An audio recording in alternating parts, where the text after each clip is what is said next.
Christian, are you ready for this? I'm ready. It's nice to talk to you. It's nice to meet you.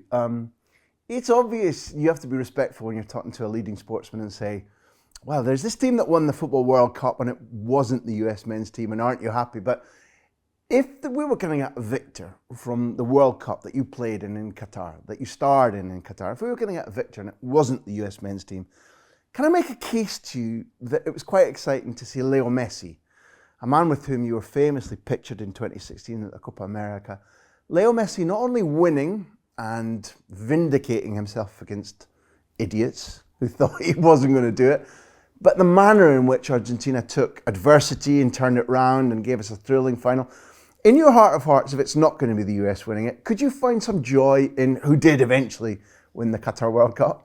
No, it's an interesting one. I'd say once you're out of the tournament, you just want to watch beautiful football. You want to see an unbelievable tournament. Absolutely. I mean, that final was spectacular. I mean, any football fan watching that is just, amazed at what we saw. But to see Leo Messi lifting that trophy at the end of that tournament, I think was fitting. I think well-deserved. And Argentina in general, my new teammate included, seeing them all so happy and, being able to celebrate that, it did put a smile on my face for sure. Your favourite sportsman is Tiger. And there are links between Tiger and Leo in that it seems the greater you are, the more you achieve, the more you elevate yourself into a sphere where others don't feel that, they can even compete. It seems to bring people either hoping they trip up or criticising them unnecessarily. That added for me a satisfaction not only of a beautiful sports tournament, but a story well ended. I think so. I think there's very few athletes that have that GOAT status that could absolutely be put in that conversation. Like you mentioned, Tiger's one of them, and Messi is absolutely right there. So, like I said, a very fitting ending to an incredible career. You could have gone further in the tournament had it been for lots of different circumstances, but you spoke recently about a one-on-one moment against the Netherlands, and you said something really interesting, for my taste at least, which is about being able to come to terms with it because things happen for a reason, that you can think about it in a detached way. Just expand on that a little bit, how you look back and you think, well, for example, does it mean that you look back and think, that was meant to be so that I grow, so that I use it as a motivation? Yeah, I think it's a tough middle ground you have to find, because absolutely I watch myself back and look at plays and see what could I have done, where if I'm in a similar situation the next time, I'm gonna, bury that chance or whatever the case may be and do just a little bit better. But at the same time, there becomes a point where, if you just continue to look back on it and, in a negative way and can't forget about it, then you're never gonna move on. And, I've always been a strong believer in that. Everyone says, everything happens for a reason. It's cliche, as it does sound. I believe that. I believe God has a plan. I believe that, the defeat against the Netherlands, made us a stronger team, made me a stronger player. And it's just going to help us when we're in, the next situation or the next big match or the next World Cup, battle that we have. And I think, moments like that really just help. I'd contend that most of us, even those who spend our lives following you and chronicling what you do, probably don't understand the type of fortitude, the strength, the character, that intensity, that drive. And maybe that moment becomes part of what keeps pushing you forward to higher achievements. But am I right in thinking that most people outside the world you live in don't actually understand what it takes to use moments like that to push yourself forward? Yeah, for sure. I think if you look at, even like we mentioned before, any of the GOATs, they've had major disappointments in their careers. I think it's about how well you can handle those moments and how much you can learn from those moments. Because if you just see them as defeats and can't learn anything from them, then you're not going to have that big comeback, that big turnaround. The reason why everyone is so happy for Messi and for moments like that is because they've seen him at his lows when, everyone says, he's never going to do it or this or that. And really the great ones are able to, stay very balanced and just mentally be strong and know that they're going to overcome this and just become better. I enjoyed the powerful moments that you produced, because I think there was such a clarion call that you published after not making it to the Russia World Cup. And so many of the themes that you touched on in that piece that you published then came true in the qualification campaign for Qatar, and then you individually. It's a team sport, so I'm not trying to put you above the team. But when you want to be a leader, when you want to demonstrate your qualities, and you play a role, for example, in all of the goals that the US scored in Qatar, you pick up 2 man of the match performances. Irrespective of the disappointment about not going further after the Netherlands defeat, there must have been joy in the moment. For example, the fact your family are there. There has to have been some moments where the family are like, our boy has played in a World Cup, as he said he would, and he's delivered. 100%. Like you said, it was all about the team for me always. I think I'm so proud of what the team accomplished and the way that we came together when, perhaps performances beforehand didn't lead anyone to believe that maybe we would be able to show the way, the beautiful football that we played at the end of the day. But yeah, I think like you said, there's been no greater joy from a football perspective in my life than getting through that group stage, scoring that goal against Iran and celebrating with my teammates after. I've never felt an excitement like that. Playing in a World Cup, there's just a spectacular feeling that everyone feels. You know it when you step out on that pitch in a World Cup. There's just something a little bit different than that normal weekend game. It's something so special. Okay, I'm going to push. What is it? Because by beating Iran, you're not in the World Cup final. You're very team focused. I know you're not thinking about that there are millions watching, because there are when you play for Chelsea too. Can you kind of put your finger on why it feels special? I've been wanting to put a finger on it, myself. I think there's something a little bit different. I think every kid dreams of a World Cup growing up. I absolutely did. I was watching the World Cup, with my family down in my basement in my hometown, supporting the US team with everything I had. And when they scored, I thought that was the most joyous a person could feel, you know what I mean? And then when you're able to do it yourself and you're representing your country under what I would say is immense pressure. There's absolutely pressure. And when you get that feeling of finally delivering as a team, and when a lot of people doubted you, I think in a moment like that, World Cup comes around every 4 years. That's another reason that makes it so special. So I'd say those are the main reasons. Kick us a little bit behind the scenes, if you don't mind, because there's lots of footage of you and Jeff Cameron talking about being sent for milkshakes and who was pranking whom in previous tournaments, whether it be Dempsey or the Three Amigos. And Jeff was talking about the way in which your funny side came out in situations like that. You haven't lived together in Qatar all that time without similar things happening, right? Right and wrong. Unfortunately, there weren't any places where we were sending the young guys for milkshakes out there in Qatar. But I always spoke to some of the guys who have been there for a little bit longer, like myself, in the team. You say, we make it way too easy on these young guys, man. Because back in the day, we had it tough. But nowadays, the young guys are 2 years younger than us, so it's a different dynamic. But there's always little jokes and pranks going on and stuff that we're doing.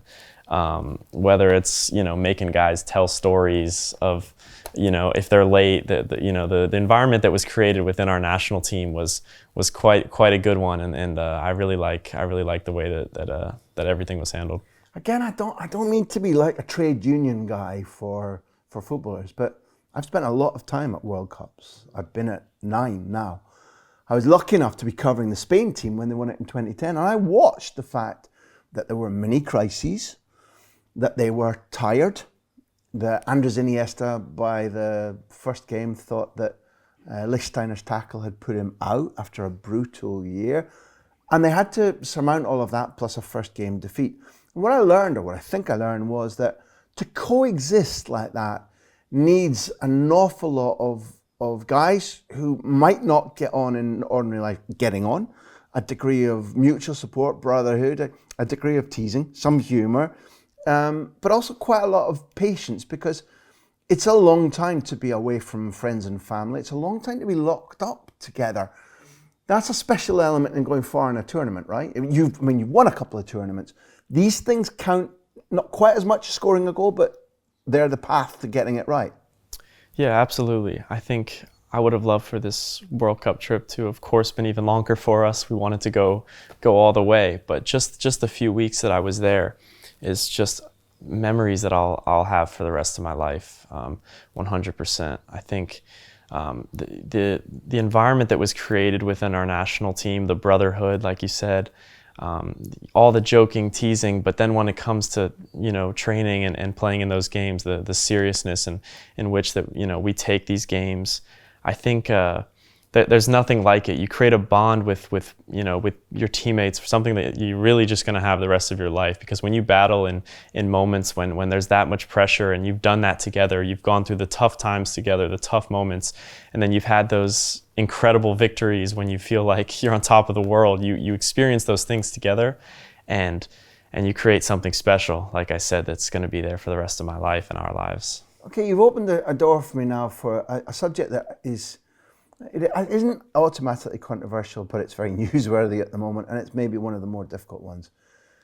I look at your coach, who's now out of contract, Gregg Berhalter, and I think to have gone through to a knockout stage, to have won 2 tournaments, winning is why you work hard every day. Winning is why you can't go skiing. Winning is why you live in a disciplined way and eat carefully and dream about how can I improve myself. And Berhalter is a winning coach, 2 tournaments. That's a rarity in my opinion. Yep. First of all, before we talk about his current situation, which is a candidate to continue, a candidate amongst others, please explain properly about Berhalter, the coach, what you've seen while he made the US men's team a winning unit. Mm-hmm. So I would say Gregg Berhalter is someone who has grown a lot on me over the years. I think I've learned a lot from him. I think I've grown so much as a player. I think it's underappreciated what what he's done to create that environment that I was talking about that was so special within that team. I think he's helped a lot of players improve in a lot of ways. I think he's very passionate about the sport. I think he's done some incredible things, I have to say, in a short amount of time, where there were moments when he benched me and I wanted to kill the guy. I hated him. I was so angry. But then next game comes along and then I find myself in a better place, and the way he handled a lot of situations, I have to give him a lot of credit. I think he created a team that not only was probably the best brotherhood family that unit that I've been a part of, but also on the football side of things, when it came down to it in a World Cup time, I think you could say a lot of people were impressed with what we did out on the field as well. So I will say that. I imagine that if you compare what Gregg had to do, any international coach has to do, compared to the day-to-day work on a training ground at a club, where you can mold players, where if you're hammering a message into a group of players, you can do it almost every damn day, and really you should see results. When you get a group of international players spread across the world together, rarely, and almost always with a massive incentive, this US men's team has to win all the time, to do the things that you've talked about, to create a brotherhood, to change standards, and you specifically said that you'd seen him improving certain players. That's a hard task if you only see players irregularly, and therefore I argue that what you've said there speaks very highly of him. 100%. I think that's what makes these national team tournaments so special as well, because everyone is sort of in that same boat. When you're at a club level, you're able to work on things daily, month after month, and game after game, all season long. And when you come to the national team, it's not so simple. But I think he did a good job of really, showing the team and helping everyone to understand, look, this is how we're going to play in a short period of time. And is it going to be perfect? Of course not. No national team is. Look at Argentina lost their first match. It's things, that, tough moments are going to come. And we had some of those. But at the end of the day, like you said, he was a winner. And of course, we wanted to go further. I'm not here to say at all that we're satisfied with where we got in the tournament. We had a big milestone we passed. We got out of the group stage, and we wanted to go all the way. There's no doubt about it. But like I said, we learned from that moment, and here we are now. Gregg, maybe one last one as a coach. You can speak well about the things where he's changed you or helped you, or how now looking back you think, well, I didn't like being benched, or I didn't like somebody else being captain, but retrospectively, I can see where he was going, or it hasn't done me any harm. Can you be more detailed about where now you like traits about either how he communicates or how he analyzes opponents, where he plays you on the pitch? How can you draw in details to the picture you're? Yeah, I'd say the best example I could give you is I think my first camp with him. I think I'll never forget this. We played a game against Chile. It might have been a friendly. I'm not even sure. But I remember I scored in the first half, scored a great goal. And then I picked up a little injury. And right after I went to the hospital to get a scan, anything.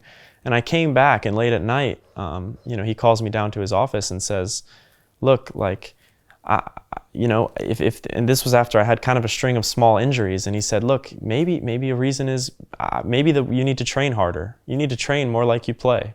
And I'm thinking, after I just scored a goal, I'm thinking, who's this guy to tell me this, and what is that? And that's a moment that stuck with me for a long time, because it changed the way I look at training even today, and I want to train like I play. And listen, it wasn't easy, and it took me a little while, but I said, you know what, let me take this on board, and since then I've been in a much better place. So it's things like that. It's the way that the way that he deals with players is you can tell he's passionate and he cares about his players. He's not gonna tell you it easy or what you want to hear. He's gonna tell you what he feels is gonna improve you.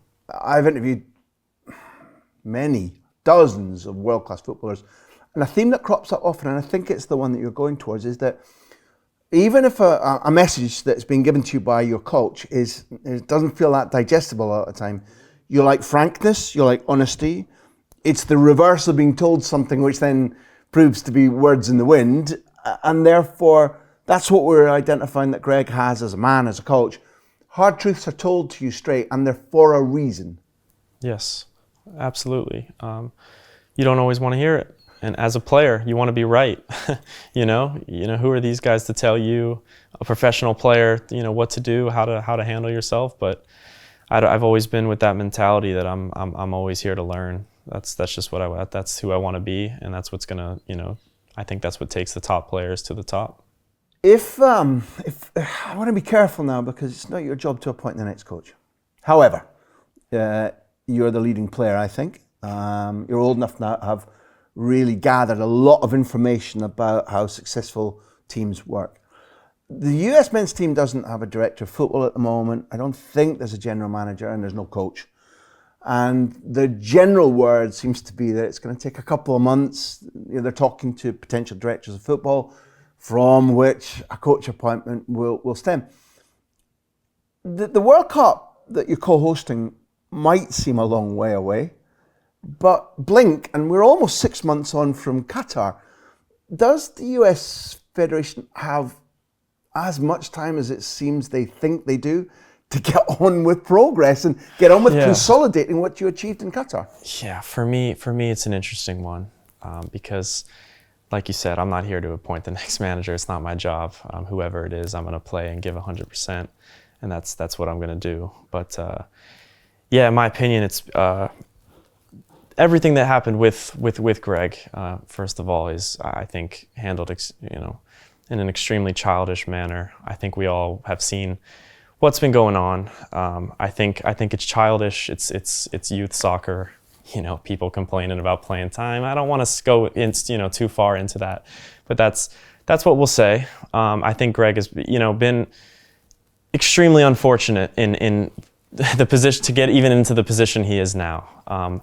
Do I feel like we should just wait and I don't think it's necessary, because I don't feel we're in a phase like we were after not qualifying 4 years ago, or however many years ago for the last World Cup, where we need a complete rebuild. We we don't need some, a bunch of new guys coming in and this and this. We have a strong core, in my opinion, and I think a lot of people have seen that, and we need to carry on with that. And that's why it's a tough one for me, because I think we could just want to continue that as soon as we can, and build off of this World Cup, World Cup, which I think had a lot of positives in it, I will say, and I think we want to get going with that as soon as we can. Sticking to the theme that it's not your or my job to appoint the next coach, if it were Gregg Berhalter, you'd be reasonably content that you've got a talented coach, a reliable man, a winning coach, and somebody able to take the gains you all and he have made and push forward. I won't put words in your mouth, but is that what you would feel? Yeah, no doubt about it. I think the strides that we've taken in recent years with him appointed, I think, has been evident. I think it's quite clear. So that's what I'll say. Over and over again, you've shown leadership. You're in an even bigger phase of your life now as a US men's team footballer than you were when not making it to Russia. Because, again, I won't put words in your mouth, I imagine your objective is to win the World Cup in LA, I think the final is. In order to do that, many important pieces need to be put in place. How will you, irrespective of whoever is coach, demonstrate leadership and quality as you go forward from now, because the World Cup must have changed you. It's shown you something. It's given you a taste of what you wanted. You're not the same man as you before you went to Qatar, I presume. How will you show leadership? I think it's in the way I train every single day. I think it's what I do at a club level. It's how I continue to carry myself on the field, off the field, the person I am. I think it's when I go into camps, not being there to mess around. It's to improve. It's to be a part of the team, because like we said before, it's about the team for me. I'm going to go in, and I'm not going into camp thinking I need to score 10 goals and make our team win single-handedly. It's never about that. So I think it's just continuing to do it and be a leader on and off the field, and showing everyone else around him, saying, oh, you know what? Christian is he's doing his thing out there. He's continuing to show that confidence that he has, and he's performing at the highest level, and he's ready to help this team win. And I think when I do that, when I personally see my other teammates doing that around the world performing, I'm inspired. So for me, that's what it's all about, continuing to be myself and improving. There's a tight group of you. I would say the key footballers, the most talented footballers, who are of similar age, similar experience. You're playing for similarly profiled clubs around Europe. But between now and the next World Cup, there could be younger players coming in. You are not as shy or introverted as you once were. But is it natural now for you to look after younger players, to go talk to them, to seek them out, to replicate what maybe, just picking one, Clint Dempsey did for you? Is that a simple process? Have you grown into that? For me, I wouldn't say it's simple. I think if you speak to anyone that knows me, I'm not a man of many words. I think I like to be very, particular in what I do say. But I do hope to, improve on that, as I get older. And I think I have already in recent years.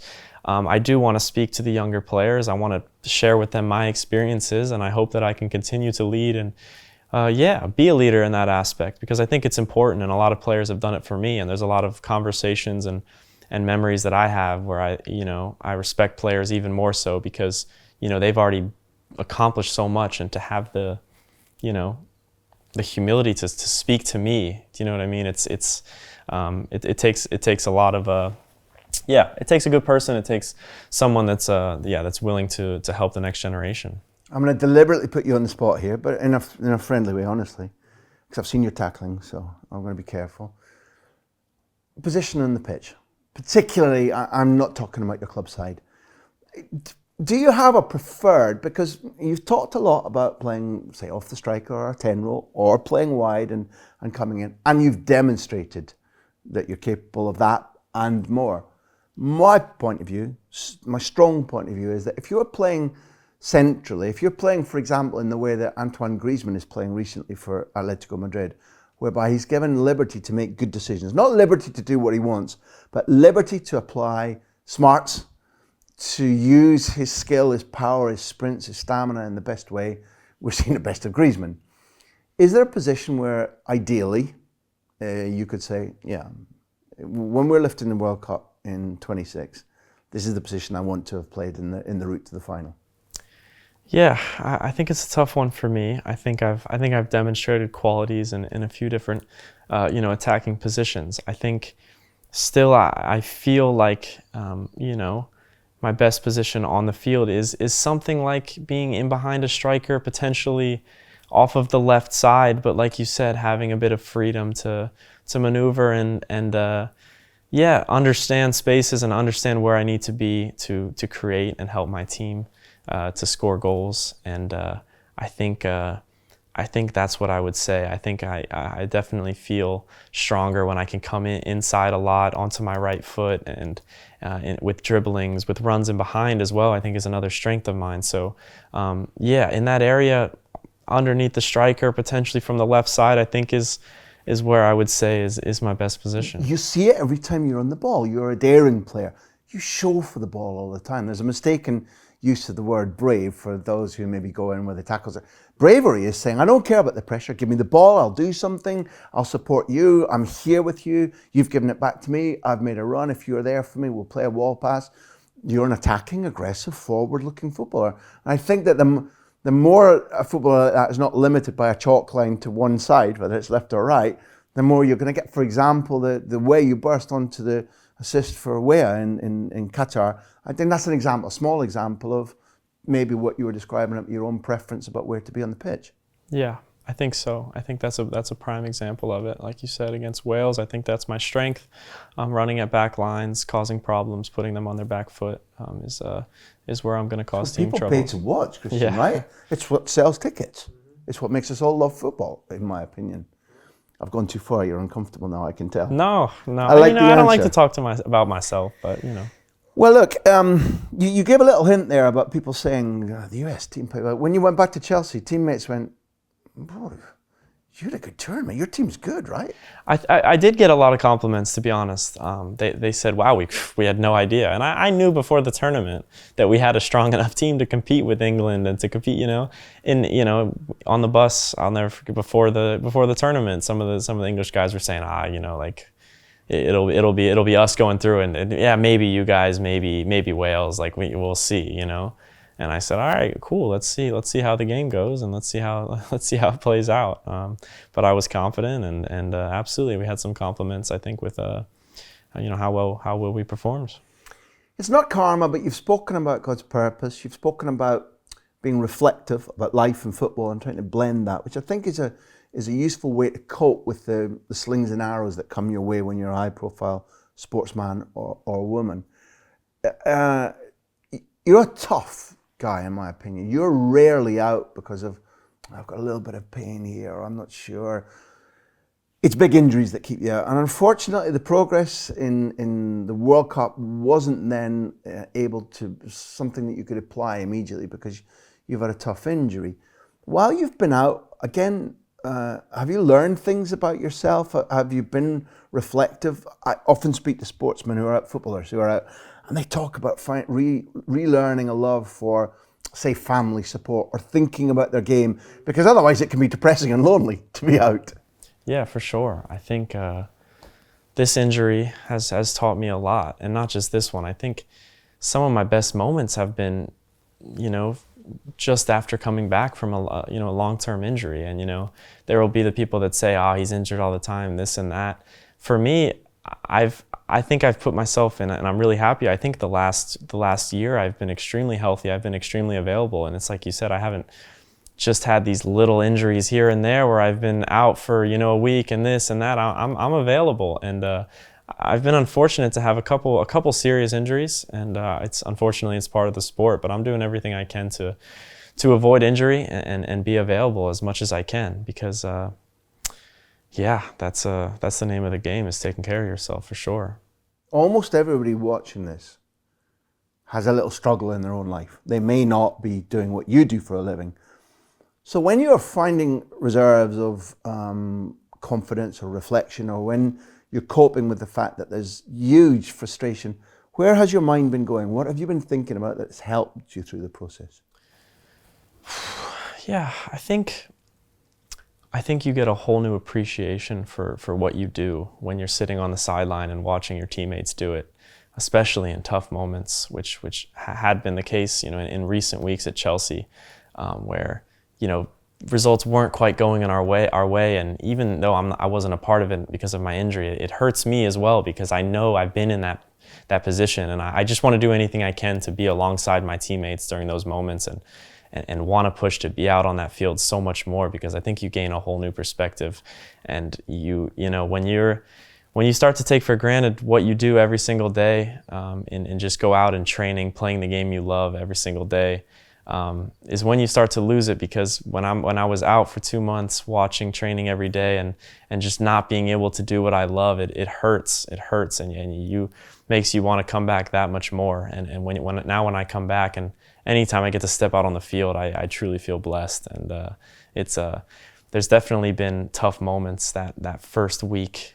I'll never forget after this knee injury. It was recently after the World Cup. I was feeling super confident, great, coming back into the team, getting minutes right away, and feeling on top of my game, to be honest. And then the injury comes like that, and you really think to yourself, why does stuff like this happen? Why is this part of what's going to happen? And that's where, me personally, I've definitely been able to kind of lean into my faith and trusting that this is happening for a reason, and God truly has something bigger planned for me after this recovery as far as football, and I believed that, and that's what pushed me through. I have to ask you this because you've fascinated me. It's not the next question. You've engaged, because if you have faith and you pray, I've always felt you can't be praying, asking for something and say, give me this, give me this. It's really a test of your patience and your faith, waiting to find out if there's something going wrong. Yeah. What's it for? I think that's your first thought in your head. Why? Why is this happening? Why? But I have to remind myself, someone once taught me, man, when I go to pray, and I feel like I don't go asking for God to fix this or fix this. I say, help me to see this from your perspective, because I think when you do that, I think He understands that there's bigger things to come. There's things that are happening, years down the line that He knows and He has planned for me, and this is all leading up to it. After this injury, I've worked a lot in the gym. I feel like I've become a lot stronger. I feel like I'm going to be a better player, in the next years because of this.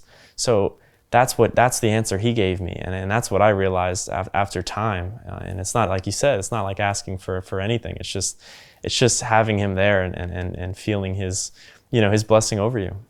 Back to corporeal matters then, because I think we've been frank, both of us, about the way that not everybody likes talking about faith. So back to corporeal matters. You've left, as a club, you've left Dortmund behind on the trail towards the next round of the Champions League. The Champions League meant so much to you. The damage that you did to Real Madrid, which, a club from the country where I live, means that I imagine your appetite for everything is big. But, the World Cup is, still 3 years away. The Champions League, amongst the other trophies, is something that you can aspire to promptly. What would it mean to you to drive on? Ruthlessness is part of your makeup. I suppose you didn't feel too much sympathy for Dortmund as much as it's a part of your past. Where are Chelsea at in terms of the sound of a click with all the new players, with you back, with a coach that's patently starting to get his message through? Have you become a dangerous club in the Champions League? I wouldn't want to play us in the Champions League. I'll say that much. I think we were in a similar situation as far as last time we won the Champions League halfway through the year, struggling in the league, a lot of people counting us out, and look what happened then. So I'd say this year, I think, has it been easy in recent weeks? No, but I'm proud of the way that the team has overcome it in the last week we've had. But getting 3 wins in a row here, feeling a lot of confidence now, and it's crazy how fast things. How fast things can change in football. It's the snap of the finger. That's what it is. It's all of a sudden you start to feel that confidence, and you start to especially with a team with a lot of new players, you start to feel each other out a little bit more. And the team all of a sudden looks like a dangerous team to play against. So, is it going to be easy? No. Are we going to have, big fights and tough battles and big teams that we're going to play against to get there? 100%. But we're ready for it, and we're excited for the challenge. Speaking as the young kid who idolised Luis Figo and what he could do on the ball, and now speaking as a fan again, not as necessarily as a teammate, of the new ones, who's impressed you, not most, but who have you gone, yeah, and why? Of some of the new players you said at Chelsea? Yeah. I think, it's impossible to just pick out one. I think some of the guys who have come in so naturally, it felt like, for sure, Enzo Fernandez, the way he's come in, and after you have a World Cup like that, I think the confidence aspect is there. He knows that he can play in the biggest games in the world, and he's come in, with a big price tag, and I have to give him credit. I think he's done a good job. I think the way he passes the ball is clear. The way he can, dominate a midfield, I think is impressive, and I think he's a really strong young player, for sure.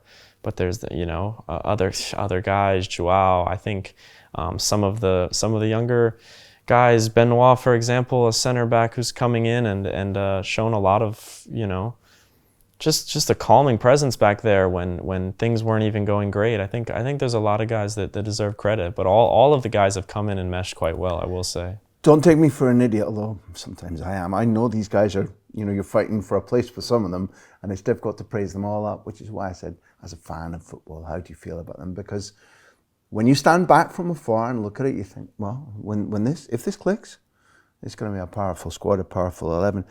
Again, putting you on the spot, not everybody from the same country shares ideas or similar, but you do have relatively new owners from the States. Have you met Todd Bowley? And what impression has he made on you so far? Yeah, I have met him. I think he's quite hands-on. He likes to deal personally with the players and coaches. I think he's done a good job about that. We obviously have the whole American thing in common, so we always chat about that. I think he's a very passionate man, and I think although he may be newer to the sport and learning a lot about the sport itself, I think especially from a business point of view, I think he understands very well, and I think he's made adjustments that may not work overnight, and that's what we've seen. But I think he's creating the environment that he would like, and I think it's moving in a good way. I will say that. And I think we've already seen improvement, and I think there's a ways to go as well. Fingers crossed that that's the truth. It's been good talking to you about football. You couldn't. I could go on for 5 or 6 hours more. I'm going to spare you that because I like you and respect you. It's probably not in shot. There's a chessboard here, Christian.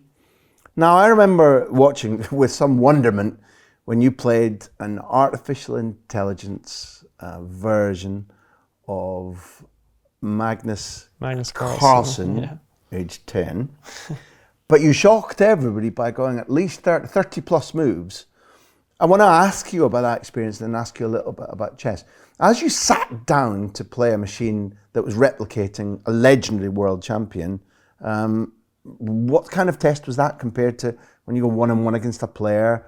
No physical test, but in terms of, you must have sat down thinking, I hope I don't screw this up. Yeah, well, it's honestly embarrassing to think that that's him when he was 10. So I can't imagine playing him now. I think chess is a remarkable game that everyone should learn. I think there's a lot of skills that can really help you through life. I think there's just little mind games and skills that can just help with just how sharp a person is. And I think that's what's like brought me to chess. And I feel like it's taught me so much, not just on the board, but just with the way I think. Sometimes I'll be thinking of positions in my head and I'm just wondering, what am I doing sometimes? But it's just little things like that. And I just think it's a beautiful game. Can you draw a correlation? I'm about to try. Can you draw a correlation between a football player first of all, as a football player, you have to have very good peripheral vision. You have to take snapshots of information, store them, and then use them. Now, it's not identical, but to impose a strategy brilliantly to rise up the scores, the rankings as you're doing, you have to store lots of information. You have to have a strategy and not only execute it, but be able to react when somebody else has read what you're doing. And therefore, I wonder if that vision, that information storage, there's some sort of correlation at least. Mm-hmm. I think there is a correlation. I think I'm not going to sit here and say, yeah, I'm a winger. I move diagonally like the bishop to f4, or whatever. But I think the way that, from a strategic point of view, I think you have to outplay your opponent. You have to see the threats that your opponent is causing you, and you also have to create a threat to attack them at the same time. You have to look out for that, and you have to constantly be aware of your surroundings and all the pieces that are coming at you in a different way. And I think just the way the game moves, I think there's a lot that you can learn about life in general, as crazy as it sounds, I think. But just especially just from how sharp you can become and the way that you think and how you have to think 3-4 moves ahead all the time. Discipline, strategy, objectives. There's a lot of qualities that I think can carry you through life through a game of chess. What does it say about your memory? Do you have a relatively, what they call a photo memory about storage, or is it just something a muscle you've worked up? I don't at all. That's the thing. I think that's where these guys like Magnus, I think he would beat me in a game blindfolded without a problem, because it's just memory. There's people with special talents, but of course they've put in that much more time. But yeah, just as you play, you remember patterns, you memorize different openings and a couple different moves in a sequence. But myself, I can't memorize an entire game of chess, or it's still hard for me to remember every piece and which square they lay on. It's difficult. Now, when France won the World Cup in Russia, I don't know if you follow the N'Golo Kante song, but and I've asked Oliver Giroud about this directly. They specifically sing a song about, he closed down Messi, but he also cheats at cards. Now, that is their song, okay? So I'm not asking you to answer about that. But how is N'Golo Kante as a chess rival? And if you turn your back, might he move a couple of bishops or pawns or rooks? Yeah, there's funny stories about him out there, man. Because he is the nicest, most down-to-earth person that you could ever meet in your lifetime. But I will say he'll do anything to win, for sure. He'll grab an edge here or there. He'll do what he needs to do, which I love about him. I think he's an amazing competitor. That's what makes him so good on the field as well. I think in recent times I've taken over him in chess. You can ask him in a different interview, but he's a little scared to play me nowadays, I think. But we have some good battles for sure. Well, look, the reason we're here overall is about winning. I think you're a winning footballer. The reason I've come and tried to speak to you about things that are important in the news world, in the media world, is that I enjoy watching you play. I enjoy footballers with skill and with daring and who take other footballers on. That's you, in my perspective. You've told all of us that the next few months could see a renaissance for Christian Pulisic, because mentally you're clear, physically you're strong, your objectives are as big as ever. I wish you all the best for the rest of the season, and let's make a pact that if we're both in Istanbul at the end of the season, we'll do version 2 of this. Sounds like a plan. Perfect. Well, thank you very much for watching ESPN on YouTube. For more sports highlights and analysis, be sure to download the ESPN app. And for live streaming, premium content, and let's not forget as well, ESPN FC 7 days a week. Subscribe to ESPN Plus.